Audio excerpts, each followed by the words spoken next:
로마서 4장 1절에서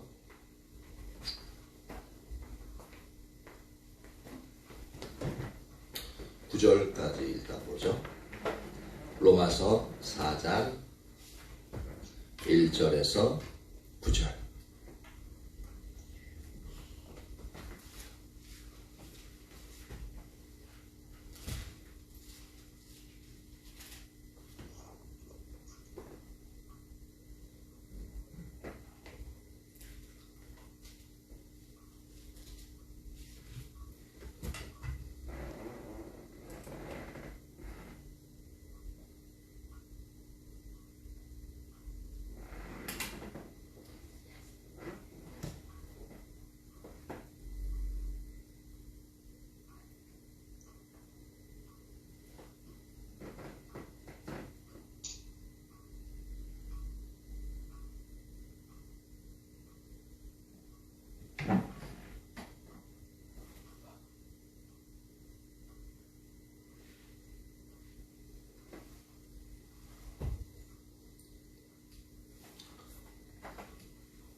예, 1절에서 9절까지 교독하도록 하겠습니다. 그런즉 육신으로 우리 조상인 아브라함이 무엇을 얻었다 하리요? 만일 아브라함이 행위로서 의롭다 하심을 받았으며 자랑할 것이 있으려니와 하나님 앞에서는 없느니라. 성경이 무엇을 말하느냐? 아브라함이 하나님을 믿음에 그것이 그에게 의로 여겨진 바 되었느니라. 일하는 자에게는 그 삭시 은혜로 여겨지지 아니하고 못으로 여겨지느니와. 이를 아니할지라도 경건하지 아니한 자를 의롭다 하시는 이를 믿는 자에게는 그의 믿음을 의로 여기시다니. 일한 것이 없이 하나님께 의로 여기심을 받는 사람의 복에 대하여 다시 말한 바.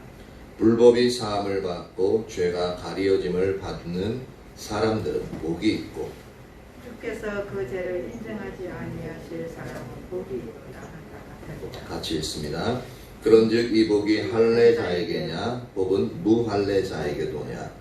무릇 우리가 말하기를 아브라함에게는 그 믿음이 의로 여겨졌다 하노라. 아멘. 영광.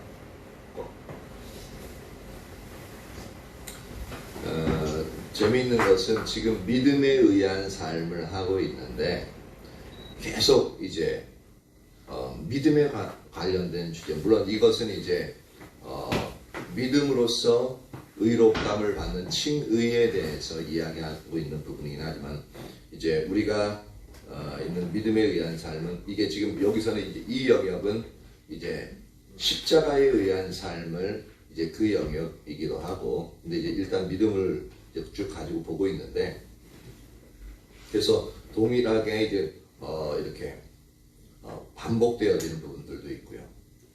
근데 로마서 4장 이 영역을 보면서 재미있는 게 계속 로마서 3장 또한 2장 하반부 지금 로마서 4장 계속 뭐 얘기하고 있냐면 믿음으로 말미암아 의롭게 되어진다는 이 영역을 계속 얘기하고 있습니다. 이것도 다른 여러 가지 다른 형태를 가지고 얘기하고 있는데 이 얘기는 뭐냐면 같은 소리거든요. 이신득의. 그거 외에는 이 주제가 없어요. 근데 그만큼 유대인들의 깊은 이 사고방식 속에는 행위로 말미암아, 즉 율법을 행함으로 말미암아 의롭게 되어지는 그 사상이 너무나도 뿌리 깊이 그들의 심령 가운데 꽉 박혀있다는 것을 알 수 있습니다. 그러니까 이것을 한두 마디 해가지고서는 이방인들, 특히 이제 예수님을, 그러니까 하나님을, 여호와 하나님을 모르는 사람들에게는 하나님을 이렇게 나가려면 예수님을 믿음으로 말미암아 의롭게 되는 거야 라고 몇 마디만 하면 그런가 보다 하고 이제 그렇게 해서 믿음으로써 의롭게 되어지는 그 영역들을 이제 받아들이고 나가게끔 되어지거든요. 근데 일단 행함으로 말미암아 의롭게 되어진다는 그 교리 자체가 이제 자랄 때부터 처음 이제 글을 배우기 시작하면서 글을 배우기 전부터라도 그 영역이 뿌리 뿌리 깊게 아주 뼛속 깊게 스며들어 있던 유대인들에게는 그 말이 도대체 믿어지지, 이렇게 받아들여지지가 않는 거예요. 믿어진다기보다도 받아들여지지가 않아요. 왜냐하면 골수 깊숙이 거의 유전자 DNA처럼 이제 그렇게 이제 그들을 이제 기억 속에, 마음 속에 꽉 이제 이렇게 새겨져 있는 그러한 사상이기 때문에 절대로 안 되는 거예요. 그러니까 이게 지금 몇 장에 걸쳐가지고 계속 이제 믿음에 관한, 그것도 믿음으로 말미암아 의롭게 된다는 그 영역을 이야기하고 있습니다.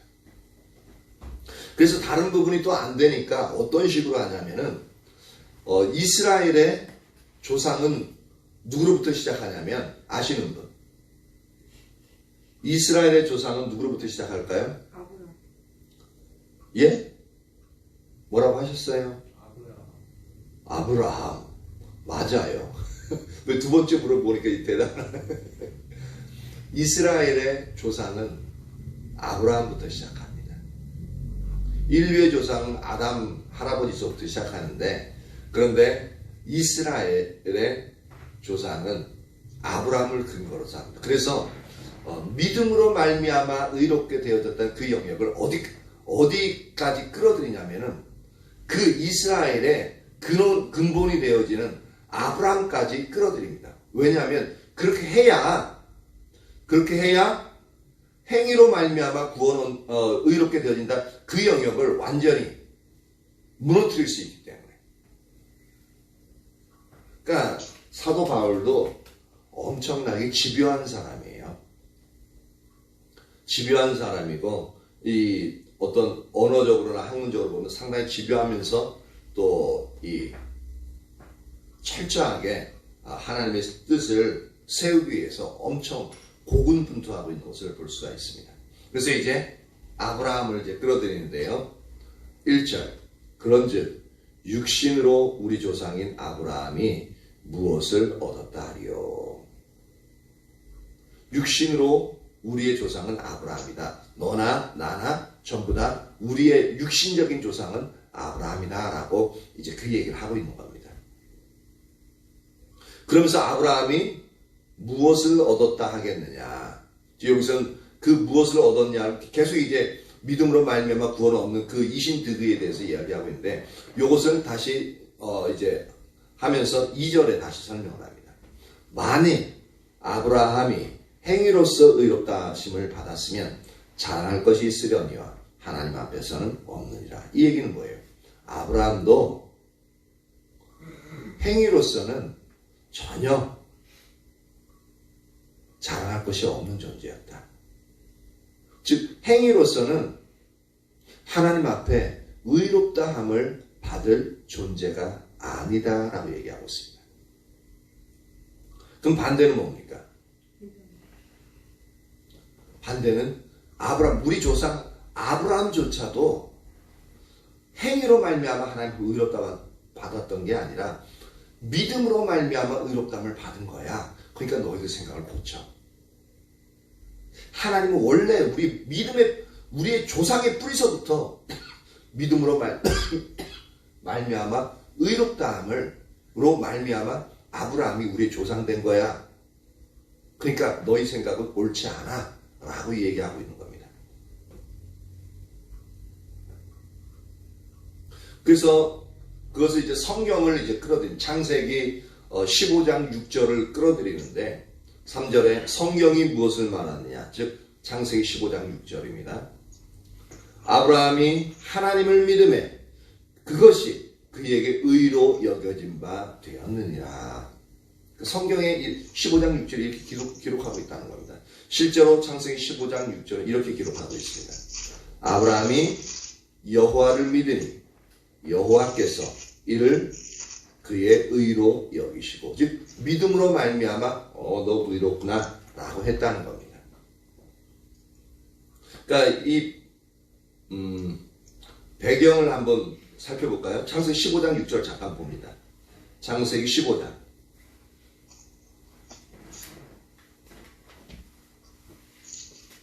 창세기 15장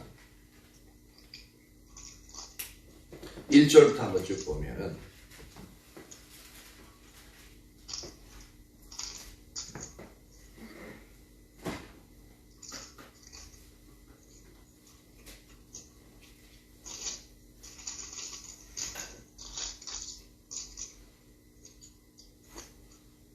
창세기 15장 1절부터 보는데 먼저 그 전에 하나님이 창세기에서 아브라함을 만나는 그 시점은 언제부터 이제 기록이 되어져 있냐면은 창세기 12장 1절부터 기록이 되어져 있습니다.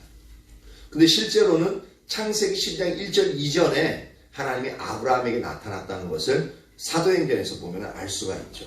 근데 여기서 기록은 창세기 12장 1절부터 기록을 하고 있어요. 즉 여기서부터 하나님은 하나님과 아브라함의 이제 이야기를 풀어가고 있죠. 그러면서 이제 15장 1절에 그 중간에는 아브라함이 본토 친척 이제 아비의 집을 떠나가지고 이제 가나안 땅으로 이제 가게 되었죠. 그래서 그 과정 중에 이제 조카 이제 롯도 데려가는데 이 롯이 이제 소돔과 고모라 지역에 이제 정착을 하죠. 정착을 해서 이제 아브라함과 롯이 같이 떠났다가 이제 헤어져 가지고 이제 그 소돔과 고모라 땅에 이제 롯이 이제 정착을 하게 되어지고, 근데 소돔과 고모라 성이 너무나도 죄악이 관영하다 보니까 여호와 하나님께서 이제 그 소돔과 고모라 성을 멸하기 위해서 이제 내려오시죠. 내려오시고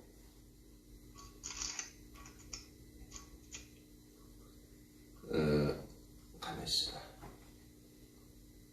그 영역이 아니구나. 제가 잘못 착각했습니다. 그 15장 되기 전에 그 부분은 이제 롯이 그 소돔과 고모라 땅에 이제 정착을 했는데 그 중간에 이제 다른 이제 부족들이 쳐들어와 가지고 이제 소돔과 고모라에 있는 그 모든 부분들을 이제 다 뺏어갔어요. 그래서 롯과 그 이제 모든 소유물들도 다 포로로 잡혀간 그런 상태에서 아브라함이 집에서 길리은 318명을 가지고 가서 이제 그들을 다 때려 부수고 다른 빼앗겼던 것들 그대로 찾아오죠. 그런 과정이 있었어요. 그러고 나서 이제 15장 1절에 다시 하나님이 아브라함에게 나타납니다. 나타나셔서 하시는 말씀이, 이후에 여호와의 말씀이 환상 중에 아브라함에게 임하여 이르시되, 아브라함아 두려워하지 말라. 나는 네 방패요 너의 지극히 큰 상급이니라. 맨 처음에 하나님이 아브라함을 만날 12장 1절부터 이제 만났을 때 하는 말씀이, 내가 너를 통하여서 큰 민족을 이루겠다. 그러면 이렇게 약속하셨으면은 아브라함에게 큰 민족 이루려면은 자식이 많아야 돼요, 적어야 돼요? 많아야 돼요. 상식적으로 많아야 되죠, 그렇죠? 근데 이 당시에 지금 다시 두 번째로 하나님이 나타났을 이 당시에는 아브라함에게 자식이 있었다 없었다? 없었다. 하나도 없었다. 그러니까 다시 나타나셔가지고, 이게 지금 한 몇 년 후에 나타나셨는데, 나타나셔서 하는 말이, 나는 네 방패요 너의 지극히 큰 상급이라. 그러니까 2절에 아브라함이 이르되, 주 여호와여 무엇을 내게 주시려 하나이까? 나는 자식이 없사오리. 나의 상속자는 이 다메섹 사람 엘리에셀이니이다 라고 얘기합니다. 그러니까 하나님, 나는 너의 방패, 내가 너를 보호해 줄 거야. 그리고 나는 너의 지극히 큰 상급이라. 그러니까 하나님이 모든 것을 다 주실 건데, 근데 아브라함은 아무리 많은 거 주면 뭐예요? 그리고 그 아브라함을 통해서 열방을 큰 민족을 이루겠다고 그랬는데 지금 자식이 없는 거예요. 그러니까 자식 문제를 꺼내는 겁니다. 상속자가 어디 있습니까? 내 자손이 하나도 없어요. 이래가지고 어떻게 큰 민족을 이룹니까? 그게 약간 이제 하나님 앞에 반론을 하는 그런 상황입니다. 그러니까 아브라함이 내세운 상속자는 뭐냐면 종 중에서 가장 똑똑한 사람이 있습니다. 똑똑하고 아브라함의 말에 절대적으로 순종하는 사람. 그 당시에는 주인이 상속자가 없으면, 아들이 없으면 어떻게 하냐면은 그 종 중에서 가장 똑똑하고 충직한 사람을 뽑아가지고 그 사람에게 자신의 모든 재산을 물려줍니다. 그래서 그 공동체를 유지하도록, 그 주인의 이름으로 유지하도록 그렇게 해요. 그래서 그 사람 중에 한 사람이 뭐냐면 다메섹 사람 엘리에셀입니다.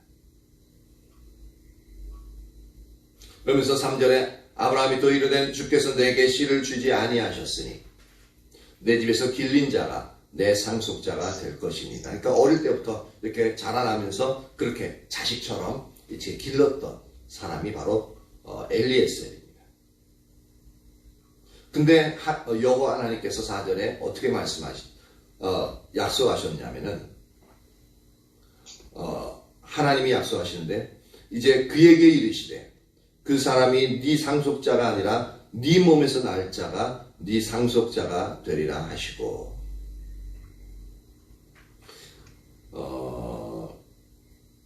이때 아브라함의 나이가 한 75살 정도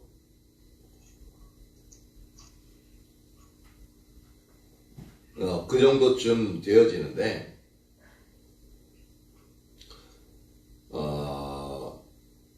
이때 지금 시대로 봐도 이 정도면은 상속자가 있을 거라고 생각을 못 하잖아요. 근데 하나님께서 이렇게 4절에 다시 네 몸에서 날 자가 너의 상속자다라고 얘기를 하니까 아브라함이 5절 보니까 그렇게 말씀하시고 아브라함을 이끌고 밖으로 나아가 이르시되 하늘을 우러러 묵별을 하늘에 있는 많은 별들을 셀 수 있나 보라. 또 그에게 이르시되 네 자손이 이와 같으리라. 지금 현재는 아무것도 없는데 네 자손이 하늘의 별들과 같이 이렇게 많아질 거야. 근데 재미있는 것은 아브라함이 그 순간 그 말을 듣고 6절에 아브라함이 여호와를 믿으니 그냥 믿어지는 거예요. 아 그래요? 알겠습니다 주님. 아멘 하는 겁니다. 믿으니 여호와께서 이를 그의 의로 여기시고 그러니까 창세기 15장 6절의 사건을 사도 바울이 이제 이끌어내는 겁니다. 하나님이 아브라함을 처음으로 의롭다 하신 그 사건이 언제였냐면 바로 하나님의 말씀을 믿음으로 받아들였을 때 그것을 하나님 보시고 의롭다라고 여기셨다라는 거죠. 바로 이 사건을 끌어들인 다시 로마서 4장으로 돌아옵니다. 이렇게 끌어들여가지고 하나님이 아브라함을 믿음에 그것이 그에게 의로 여겨진 바 되었느니라 라고 얘기하고 있는 거죠. 그래서 4절 이제 본격적으로 이제 그 자신의 이제 믿음으로 말미암는 의에 대해서 그리고 행위로 말미암는 의로 이제 행위로 말미암아 의롭게 되지 못함을 본격적으로 이제 다시 이제 펼치고 있는데요. 일하는 자에게는 그 삭시 은혜로 여겨지지 아니하고 보수로 여겨지거니와. 즉 우리가 일꾼이 있잖아요. 우리가 일을 하게 되어지면은 그 대가를 그 보수를 그러니까 월급을 받는데 뭐 아르바이트비든 뭐 하여튼 주급이든 이제 월급이든 간에 일하는 자에게서는 그 급여가 은혜로 여겨지는 게 아니라 아유 내가 어떻게 이걸 받을 수 있어요 그런 영역이 아니라 보수로 그러니까 보수로 여겨진다면서 내가 일을 했으니까 마땅히 받아야 되는 거죠. 그쵸? 이 보수로 여겨지는 거예요. 그러니까 노력에 대한 대가이기 때문에 이제 당연히 받아야 되는 걸로 생각하는 거죠. 그럼 갑자기 왜 뚱딴지 같이 믿음으로 말미암는 의를 얘기하다가 갑자기 일하는 것으로 나오느냐? 이것을 상징적으로 얘기하는 겁니다.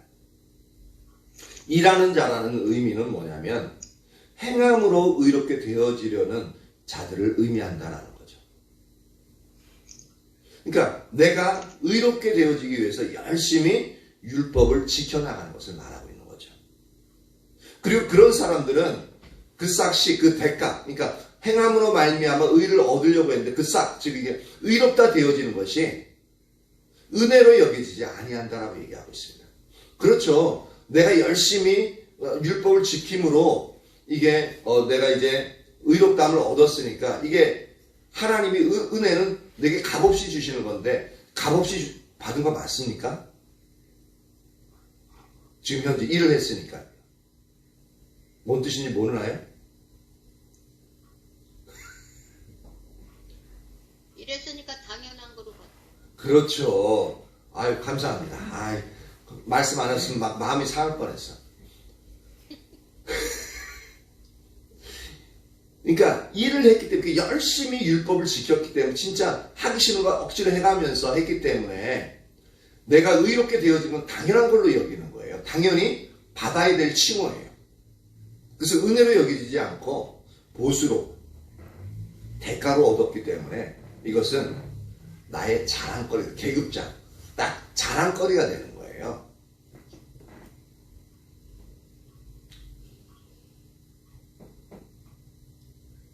그런데 5절 반대로 얘기합니다. 5절 이를 아니할지라도 경건하지 아니하는 자를 의롭다 하시는 이를 믿는 자에게는 그의 믿음을 의로 여기시나니 여기에 우리의 소망이 있어요. 우리가 율법을 행함으로 말미암아 하나님 앞에서 의롭다 여김을 받는 그러한 것이 이 하나님의 법의 가장 기본이라 그러면은 우리는 더 이상 예수님 믿을 수 없습니다. 희망이 없어요. 그런데 5절 보십시오. 이를 아니할지라도 이거는 행함으로 의롭게 되려는 자가 아니라 의를 얻기 위해서 아무런 수고도 하지 않은 사람을 의미해요. 근데 보세요. 이 행하는 것이 일을 한다는 것은 율법을 지킨다는 의미거든요. 근데 율법을 지키지 아니할지라도 라는 말하고 똑같은 거예요. 그럼 율법을 지키지 아니하면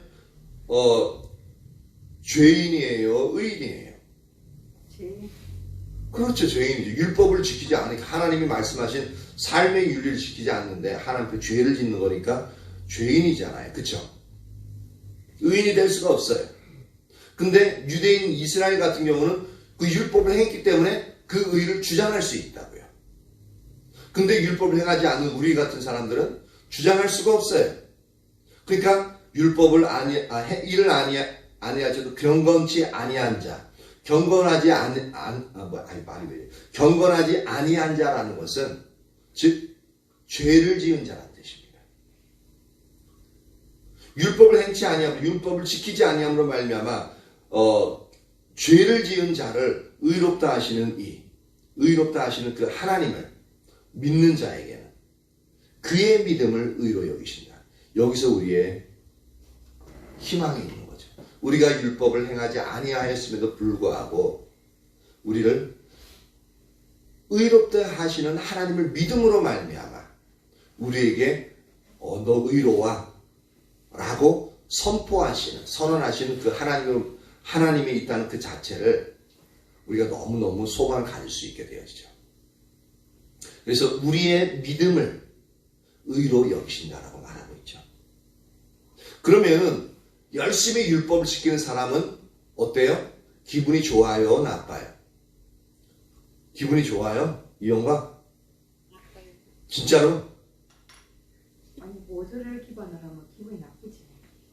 엄청 나쁜데 영광이도 알아요. 아는데 나랑 이제 상당히 이제 반대적인 의견을 내기 위해서 일부러 그런 것 같아. 아니에요? 아 원래 그렇게 생각했어? 그럼 생각을 고쳐.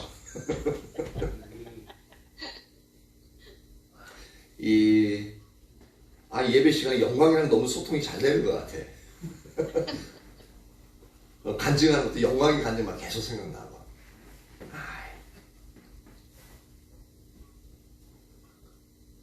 그러니까 그 영역을 이제 대비시켜서 얘기하는데,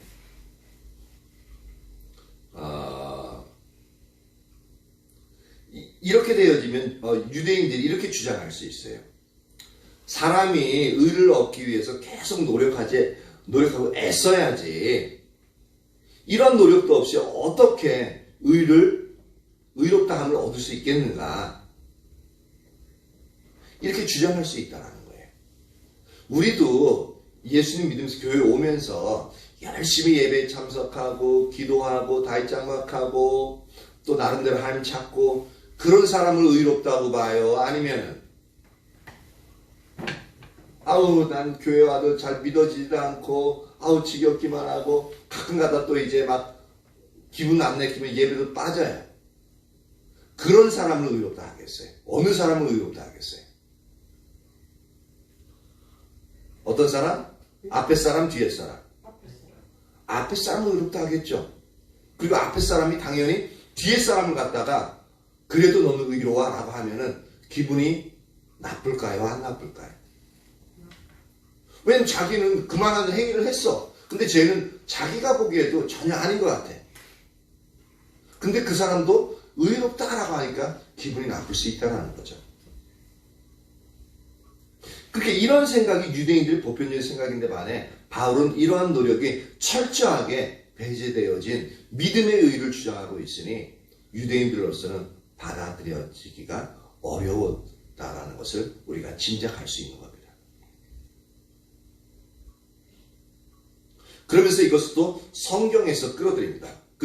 이제 조상 중에 가장 존경을 받고 있는 다윗을 또한 끌어들여요. 맨 처음에는 그들의 조상의 뿌리인 아브라함을 끌어들였고 그 두 번째는 뭐냐면 이스라엘 사람들이 가장 존경하는 그리고 메시아로서 기다리고 있는 그 상징적인 모형인 다윗을 끌어들이는 겁니다. 그래서 6절 이러한 것이 없이 하나님께 의로 여기심을 받는 사람의 복에 대하여 다윗이 말한다. 이러한 것이 없이 즉 원문상에는 어떻게 표현되어져 있냐면은 행위와 상관없이라고 이렇게 되어져 있습니다. 그러니까 이러한 것이 없이 행위와 상관없이 하나님께 의로 여기심을 받는 즉 하나님께 의롭다고 여기심을 받는 사람의 복에 대해서 여기서 복 그러면 우리는 또 우리의 개인적인 행복에 대해서 생각을 하게 되어지는데 여기서 말하는 복은 그런 의미가 아닙니다. 여기서 복은 인간적인 복에 대해서 얘기하는 게 아니라 하나님의 은총, 하나님의 자비에 대한 복을 말하고 있습니다. 그것을 강조하고 있어요. 그 복에 대해 다윗이 말했는데 7절에 불법이 사함을 받고 죄가 가리어짐을 받는 사람들은 복이 있고 주께서 그 죄를 인정하지 아니하실 사람은 복이 있다 함과 같으니라. 이 부분은 이제 시편 6편 1절에서 이제 인용했다라고 이제 학자들은 얘기하는데 근데 약간 그 말한 내용이 달라요. 시편 6편 1절에서 이렇게 얘기합니다. 여호와여 주의 분노로 나를 책망하지 마시오며 주의 진노로 나를 징계하지 마옵소서라고 말하고 있습니다. 즉 그럼 이것이 이제 7절과 로마서 4장 7절과 8절 뭔 연관성이 있느냐는 아는 거죠. 즉 여기서 보면 7절에서는 불법이 사함을 받고 죄가 가려짐을 받는 사람 이렇게 얘기하고 있는데 즉 시편 6편 1절에서는 여호와여 주의 분노로 나를 책망하지 마시오며 이런 영역이 불법이 사함을 받는 그러한 영역과 이제 연관지어서 생각하고 있다는 겁니다.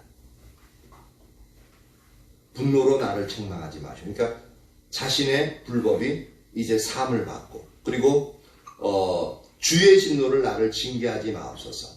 즉 다윗의 죄가 가려지는 그 영역을 이야기하고 있다라고 보고 있는 거죠.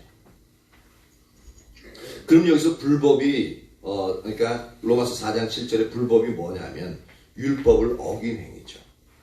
그래서 불법이 사함받고 죄가 가려짐을 받는 사람 이게 똑같은 말이에요. 똑같은 말인데 표현만 달리 해가지고 이제 사도 바울이 강조하고자 하는 그 영역들을 이제 말하고 있는 거죠. 이것을 이제 히브리인의 문학적인 문학적으로 표현하고 있는 부분인데 그게 어떤 거냐면 평행대꾸법이라는 문학적인 표현입니다. 이 평행대꾸법을 사용해서 앞절과 뒷절이 동일한 의미를 가지고 있으면서 뜻을 강조하고 그 내용을 보다 명확하게 구체화시키는 방법 중에 하나가 평행대꾸법을 사용합니다. 근데 이것을 7절만 사용하는 것이 아니라 8절에서도 같이 사용하고 있죠. 주께서 그 죄를 인정하지 아니하실 사람은 복이 있도다 라고 또 똑같은 7절에서 행했던 이 부분을 더 8절에서 다시 얘기하면서 강조하고 있습니다. 8절에서는 약간 다른 게 뭐냐면 7절에서는 그 죄가 사함받고 죄가 가려진다라는 사람이 복이 있다라고 얘기하고 있는데 근데 8절에서는 그 죄 자체를 인정하고 있지 않습니다. 죄가 어딨니 너? 라고 하면서 하나님이 죄 자체도 죄를 지었음에도 불구하고 죄를 하나님이 인정하고 있지 않는 그런 사람은 복이 있다라고 말하고 있죠. 이것을 우리가 어디서 이제 볼 수 있냐면 골로새서 2장 14절에서 볼 수 있습니다. 골로새서 2장 14절에 뭐라고 이야기하고 있냐면 우리를 거스르고 불리하게 하는 법정으로 쓴 증서를 지우시고 제하여 버리사 십자가에 못 박으시고 라고 말하고 있습니다. 즉 여기서 골로새 2장 14절에 우리를 거스른다라는 것은 율법에 있어서 이것은 해라 이것은 하지 마라 라고 하는 것이 우리의 본성에 어떻게 돼요? 환영이 돼. 하나님의 말씀을 보면은 모든 율법의 조항이 우리가 와 이건 너무너무 좋아 하라고 하는 것 하지 말라고 하는 것 우리의 본성상 다 받아들일 수 있는 것들인가요? 축복에 대한 부분들은 와 이거 너무 좋다 하면서 받아들이는 영역들이 있는데 근데 성경에 보면 이런 구절들은 몇 가지 안 돼요. 거의 90% 이상이 해라 하지 말라 하는 것들이 전부 다 우리의 본성과 반대되어지는 영역들입니다. 그러니까 우리의 본성을 거스른다는 표현이 되어지죠. 그리고 불리하게 한다 라고 하는 부분은 뭐냐면 하라 하지 말라고 했는데 우리가 그것이 그대로 하는 말씀대로 지키기가 싫어요. 그러다 보니까 어떻게 되어져요? 하지 말라는 것은 해버려요. 그리고 하라고 하는 것은 안 해요. 그러니까 율법에 뭐라고 딱 선언이 되어지면 너 죄 지었어. 넌 죄인이야. 라고 선언한다는 거죠. 그러니까 우리가 하나님 앞에 이 율법 조항이 이제 행위로 다 기록되어지다 보니까 불리하게 하는 것이다 라고 얘기하고 있습니다. 그렇게 불리하게 하는 법조문으로 쓴 증서, 즉 여기 이제 행위록에 기록되어진 그 증서를 말하고 있어요. 근데 그것을 어떻게 하냐면 말끔하게 지우신대요. 그러니까 아까 7절에 얘기한 것처럼 불법이 사함을 받고 죄가 가려짐을 받는 그리고 8절에 그 죄를 인정치 아니한 이 그 쓴 증서를 지우시고 지우실 뿐만 아니라 그것을 확 찢어가지고 없애버리는 거예요. 아예 행위록 자체에 그 흔적 자체를 남기지 않는 겁니다. 그러면서 그것을 어떻게 하냐면 다시 십자가에 못 박아버린대요. 그러니까 하나님은 우리의 죄를 기억조차도 못하시는 너 언제 죄 지었니? 라고 말씀하신다는 거죠. 이게 바로 8절이 이야기하는 거예요. 주께서 그 죄를 인정하지 아니하실 사람은 복이 있도다 함과 같으니라. 이것이 이제 다윗이 얘기했다라고 이제 사도 바울이 이제 믿음으로 말미암아 의롭게 되어지는 그 의를 이야기하고 있는 겁니다. 그러면서 9절에 그런즉 이 복이 즉 믿음으로 말미암아 의롭게 되어지는 이 복 하나님의 은총 하나님의 이 자비가 할례자에게냐 혹은 무할례자에게도냐 즉 유대인에게만 이런 복이 부어지느냐 아니면 이방인에게도 이 복이 부어지느냐라고 묻고 있습니다. 무릇 우리가 말하기를 아브라함에게는 그 믿음이 의로 여겨졌다 하노라. 이러면서 다시 아브라함을 끌어들이죠. 아브라함이 언제 의롭다함을 받았느냐? 행위로서가 아니라 그 시초는 바로 믿음으로 말미암아 의롭다함을 받지 않았느냐? 그러면서 10절 이하에서 이제 얘기한 게 뭐냐면 그때 믿음으로 말미암아 의롭다함을 받았을 때에 아브라함이 할례를 받았던 상태냐 받지 않았던 상태냐고 물어보고 있습니다. 그 10절에 보니까 그런즉 그것이 어떻게 여겨졌느냐, 할례시냐, 즉 아브라함이 할례 받았을 때냐 아니면 아브라함이 할례를 받지 않았던 무할례시냐. 아브라함의 할례시가 아니라 할례를 받았을 때가 아니라 무할례, 할례를 받지 않았던 그 시점에서 아브라함이 하나님의 말씀을 믿음에 하나님의 의로 여겨주셨다라고 이야기하고 있습니다. 그러니까 우리가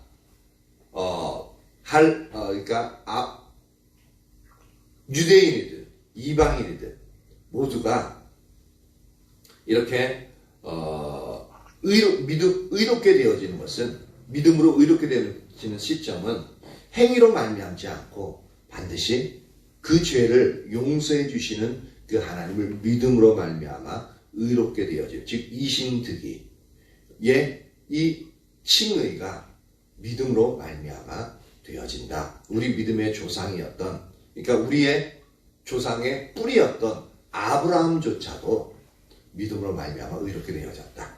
그리고 우리가 가장 존경에 맞이하지 않고 있는, 그리고 다시 오실 모형으로서, 메시아의 모형으로서 다윗의 모형을 기다리고 있는데 그 다윗조차도 믿음으로 말미암는 의를 이야기하고 있다라고 얘기하고 있죠. 그러면서 유대인들을 이제 행위로 말미암는 그 의로움을 철저하게 그들은 내려놓을 것을 이제 성경 말씀을 가지고 딱 이제 갖다 대고 있는 거죠. 오늘 말씀은 여기까지 보는데 원래 쭉 더 봐야 되는데 왜냐면 연결되어져 가지고 여기서 마치고요. 우리가 이제 실제 삶을 살 때에, 그러니까 전에도 얘기했지만 두 가지가 있다고 했죠. 믿음으로 말미암아 의롭게 되어지는 영역은 우리가 먼저 예수님을 믿을 때에 우리가 그러니까 구원받을 때, 중생할 때에 이제 우리가 예수님을 믿음으로 말미암아 구원함을 얻는 그 영역이 첫 번째로 이루어지고요. 그래서 그 전까지 지었던 모든 죄악들이 예수님을 믿음으로 말미암아 내 과거, 현재, 미래의 모든 죄가 사함을 받게 되어지는 놀라운 일들이 벌어지는 거죠. 그리고 현재 이제 예수님을 믿고 난 이후에 계속적으로 우리가 죄를 짓게끔 되어지잖아요.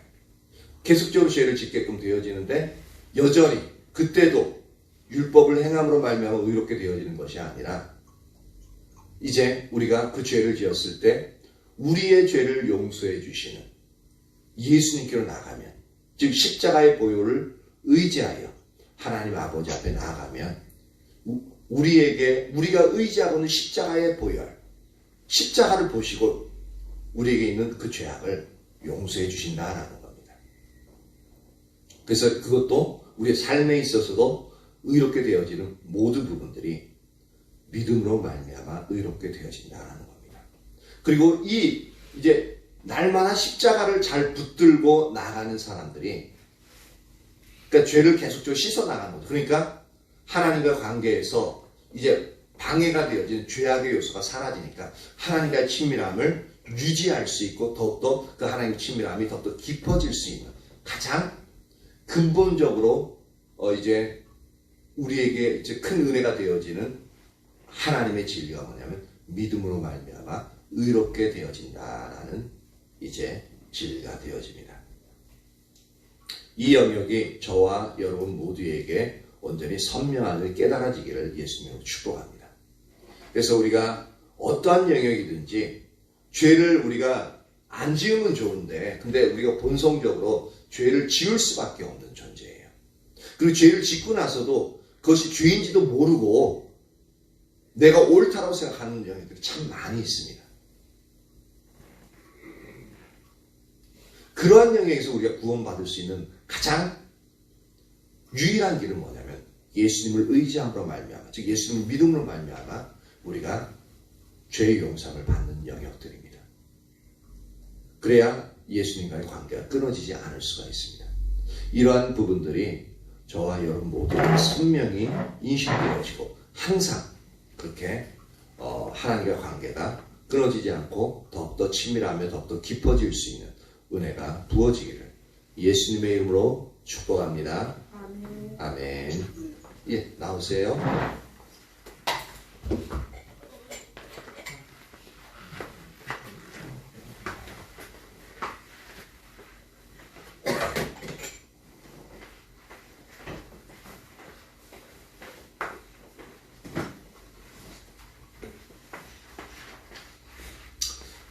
주가곡 159장 할까요? 주가곡 159장.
실제로 우리가 예수님을 믿게끔 되어지면은 우리의 사고방식이 우리도 모르게 율법주의에 빠져들게끔 되어져 있습니다. 왜냐하면 우리가 그런 문화 속에서 살아왔고 우리가 지금 현재 이런 십자가의 복음을 이제 알기 전에는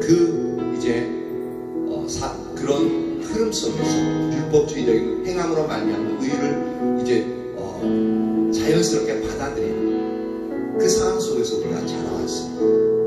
그리고 우리의 본성도 행함으로 말미암아 의롭게 되어진 그 영역을 더 잘 받아들이고 우리의 DNA의 구조와 맞습니다. 그렇기 때문에 항상 우리가 어떤 것을 이제 생각하게 되면 믿음으로 말미암아 의롭다함을 얻는, 즉 십자가에 의한 삶을 우리가 지속적으로 살지 않으면 우리가 율법주의적인 삶의 장소로 나가게끔 되어져 있습니다. 그래서 오늘 로마서 4장의 이 말씀은 믿음으로 말미암은 의를 주장하는 이 부분은 바로 우리에게 절대적으로 필요한 요소고 우리 속에 뼛속 깊이 DNA 속에 박혀있는 행함으로 말미암아 의롭게 되어지는, 그래서 다른 사람을 정죄하고 판단하고 또한 우리가 의롭다고 여겨지는 그런 모든 영역들, 그런 부분들을 깨기 위해서는 이 믿음으로 말미암는 의가 우리에게 그렇게 온전히 선명히 비춰져야 될 영역들이 필요합니다. 그래서 지금 이 시간에 기도할 것은 뭐냐면 우리가 주님을 믿음으로 말미암아 의롭게 되어진 이 영역이 선명히 인식되어지고 우리가 날마다 매 순간마다 오직 주님의 십자가를 붙들고 그렇게 하나님 앞에 설 수 있는 그러한 자들이 될 수 있도록 그렇게 우리가 간절히 기도했으면 좋겠습니다. 기도합니다.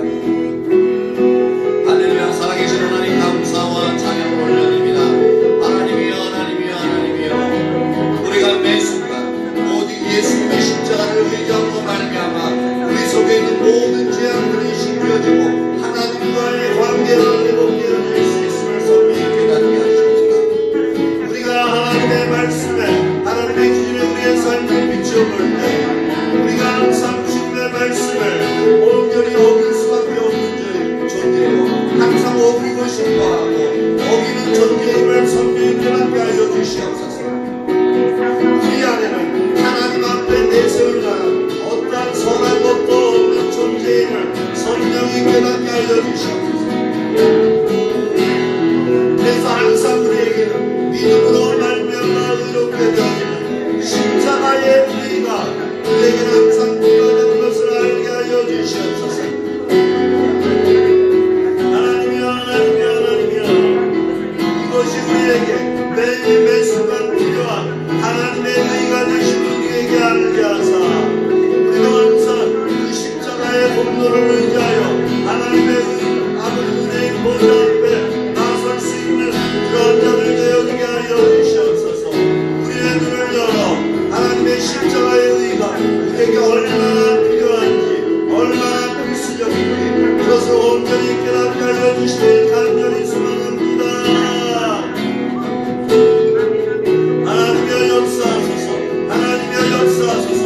우리의 아버지 가져진 문들을 아버지 열어주시고 우리에게 주신 십자가의 공로, 오직 주님의 십자가를 매 순간 매일 아버지 의지하여서는 것만이 우리가 하나님께 더욱더 가까이 갈 수 있고 하나님과의 친밀함을 유지할 수 있고 하나님의 은혜를 우리가 항상 우리 가운데 아버지와 머물러줄 수 있게 하는 가장 필수적인 요소임을 우리가 하여 깨닫게 하여 주시길 간절히 소망합니다. 우리가 항상 주님을 의지하고 주님을 바라보며 주 앞에 설 수 있는 존재가 되어질 수 있도록 우리 한 사람 한 사람을 인도하여 주시옵소서. 우리를 이끌어 주시옵소서. 할렐루야. 우리가 항상 주님을 의지함으로 우리의 심령이 깨끗하게 씻겨지게 하시고 우리의 머리 끝에서 발끝까지 정결케 되어지도록 온전히 주님의 성령이 우리 가운데 충만히 임하시며 주님의 마음껏 역사하실 수 있는 그러한 온전히 거룩한 주님의 성전이 되어지는 그런 우리가 되어지길 간절히 소망합니다. 하나님이 하나님의 놀라운 진리, 놀라운 은혜가 우리 한 사람 한 사람에게 아버지와 비추어지게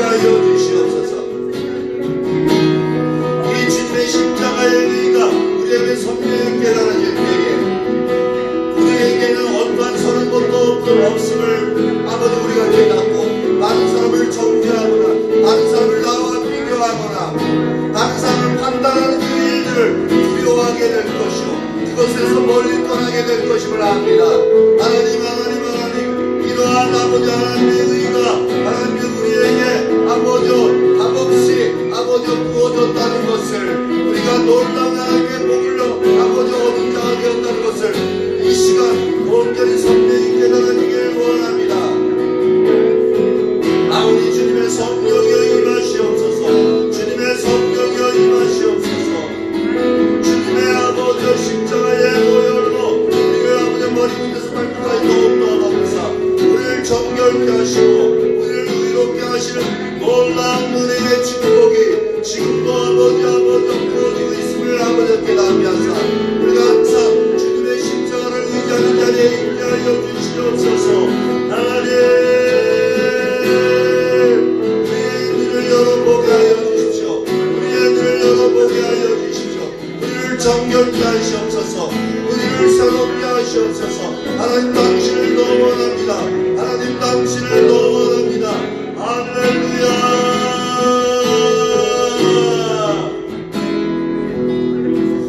아멘 주님 우리를 더욱더 인도하여 주시옵소서. 우리를 이끌어 주시옵소서. 오 주님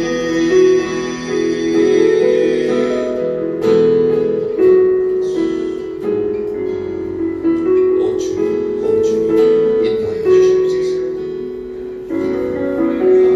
또한 기도하는데요. 지금 교회 가운데 이제 잘 나오지 않는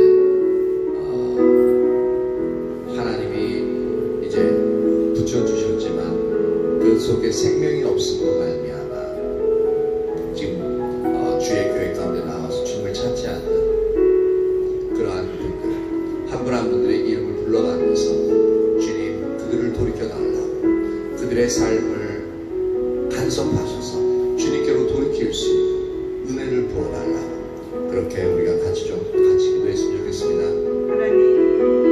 할렐루야. 살아계신 하나님 감사와 찬양을 올려드립니다. 당신의 사랑하시는 아들 김종락 성도님을 예수님의 이름으로 축복합니다. 하나님의 그 마음을 열어주시고 그 중심에 있어서 하나님의 살아계심을 깨달으며 온전히 주님 앞에 나와 주님을 부르짖을 수 있는 그러한 은혜가 당신의 사랑하신 아들 김종락 성도님에게 임하기를 소망합니다. 그에게 주님의 생명이 부어지게 하시옵소서. 난 김용수 성도님을 예수님의 이름으로 축복합니다.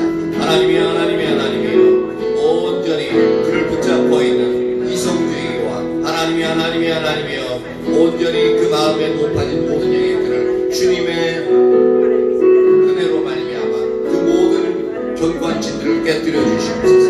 깨뜨리시고 그 속에 주님의 생명이 부어지게 하시고 예수님을 구세주로 영접하며 주의 이름을 찬양하는 그러한 은혜가 당신의 사랑하신 아들 아버지 김용수 성도님에게 임하기를 축복합니다. 하나님 김광기 성도님을 예수님의 이름으로 축복합니다. 그 마음을 다시 회복시켜 주십시오. 그 마음을 주님께 다시 회복시켜 주십시오. 우리 안으로 주님께 돌이키게 하시옵소서. 그 삶을 아버지 주관하여 주옵소서.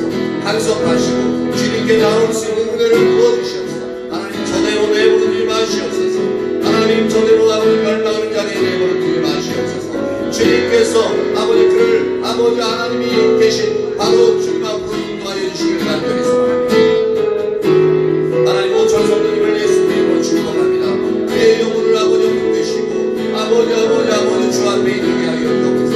그 심령을 주님 앞에 겸손케 하시고 다시 아버지 그 마음을 주님 앞에 엎드리게 하사 주 앞에 나올 수 있는 놀라운 은혜가 오철 성도님에게 온전히 임하기를 원합니다. 그 마음을 간섭하시고 온전히 아버지 주님 앞에 엎드릴 수 있게 하여 주시기 소망합니다. 하나님 이정미 성도님을 예수님의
아름다운 그 삶, 너무나도 아버지 멋진 그 삶을 주님 안에서 아버지 살아갈 수 있도록 아버지여 해나리를 주님의 아버지 교회로 다시 끌어들이시고 아버지 그를 아버지 붙들어 주시기를 간절히 소망하고 원합니다. 하나님 인도하여 주시옵소서. 하나님 인도하여 주세요. 하나님 인도하여 주세요. 하나님 이끌어 주세요. 하나님 박선희 성도님을 예수님의 이름으로 축복합니다. 주님 그가 다시 교회에 돌아왔습니다. 주님의 앞에 나왔습니다. 하지만 하나님 그 아버지 직장의 관계로 인하여서 자유롭게 주님 앞에 나올 수 있는 그런 상태가 아님을 주님께서 아십니다. 하나님 그 영혼을 불쌍히 여기시고 그 아버지 그 자리에서 주님을 만날 수 있는 은혜를 부어주시고 그 심령 가운데 주님으로 인하여 위로를 얻고 주님을 아버지로 인하여서 주 앞에 나올 수 있는 그러한 놀라운 은혜가 아버지 박선희 성도님에게 항상 부어지기를 간절히 소망합니다. 하나님 그를 인도하여 주시옵소서. 그를 붙들어 주시옵소서. 주님이 이끌어 주시옵소서. 이건 기도 부탁이 들어왔던 얘기인데 전에 이제 손영관 성도님 지금 이제 중국에 들어갔는데 계속 이제 얼마 전에 들어갔는데 이게 격리 그러니까 중국에 들어갔을 때 격리 15일 또 이제 다른 지역 넘어갔을 때 또 14일인가 15일 가지고 총 거의 한 달 동안을 자가비용으로 격리를 해야 된대요. 그러니까 코로나 때문에. 그게 또 사람이 이제 상당히 힘든 영역인데 근데 실제로는 몸이 아프고 많이 망가져 있습니다. 그리고 손용관 성도님 뿐만 아니라 그 형이 이제 목회를 하신 전도사님 형도 안영춘 맞죠? 그 형도 이제 위가 안 좋아가지고 상당히 고통 가운데 있는데 이 두 분이 주님의 은혜로 말미암아 이렇게 이제 그 질병에서 회복되어질 수 있도록 이 두 분을 위해서 또한 다시 좀 기도했으면 좋겠습니다. 하나님 함께 할렐루야 할렐루야. 살아계신 하나님 감사와 찬양 올려드립니다. 당신의 사랑하시는 아들 손영관 성도님을 예수님의 이름으로 축복합니다. 그의 경인 아버지 손영춘 성도님을 예수님의 이름으로 축복합니다. 하나님이 이 두 분 가운데 주님의 은혜가 임하게 하시옵소서. 손영관 성도님을 아버지 붙잡으사 하나님의 하는 주님의 은혜를 부어주시옵소서. 손영관 성도님에게 아버지 성도님 치료의 능력으로 임하사 그의 아버지 연약한 육체를 아버지 붙들어 주시길 소망합니다. 이 연약한 육체를 인하여 더욱더 주님을 의지할 수 있는 그러한 은혜가 그에게 부어지기를 원합니다. 더 이상 하나님을 떠나지 않게 하시고 다시 이 연약한 육체로 인하여 절박하게 주님을 찾게 하시고 절박하게 주님을 의지하여 주님 안에서 치유함을 맛볼 수 있는 그런 손영관 성도님이 되어지기를 온전히 아버지 축복합니다. 하나님의 손영춘 아버지 전도사님을 예수님이 축복합니다. 아버지 그 전도사님이 아버지 주님의 은혜가 부어져 아버지 모든 위에 대한 아버지 질병이 아버지 깨끗이 낫게 하시고 아버지 강건함을 찾을 수 있는 놀라운 은혜가 임하게 하시옵소서. 아버지 그곳에 중국에 돌아가서 아버지 그 사역을 해갈 때에 주님의 놀라운 능력을 경험하게 하시고 그 놀라우신 하나님을 아버지 증거할 수 있는 당신의 사랑하신 아들이 되어지기를 축복합니다. 온전히 임하세요. 온전히 임하세요. 온전히 임하세요. 감사합니다. 하나님 오늘 주님을 찾는 주님의 자녀들을 예수님의 이름으로 축복합니다. 하나님 한 분 한 분 가운데 주님의 성령으로 충만케 하시고 오직 주님의 은혜가 한 분 한 분 가운데 그렇게 온전히 부어지게 하여 주시옵소서. 그리함으로 일주일간을 살아가는 데 있어서 주님 주신 그 은혜로 승리케 하시고 그들이 하나님의 살아계심을 온전히 매 순간 경험할 수 있게 하여 주시기를 소망합니다. 돌아가는 발걸음 주님 지켜주시고 또한 평안히 쉴 때에 주님의 생기가 부어지게 하시고 모든 육체적인 연약함에서 회복되어지는 놀라운 은혜가 한 분 한 분에게 임하기를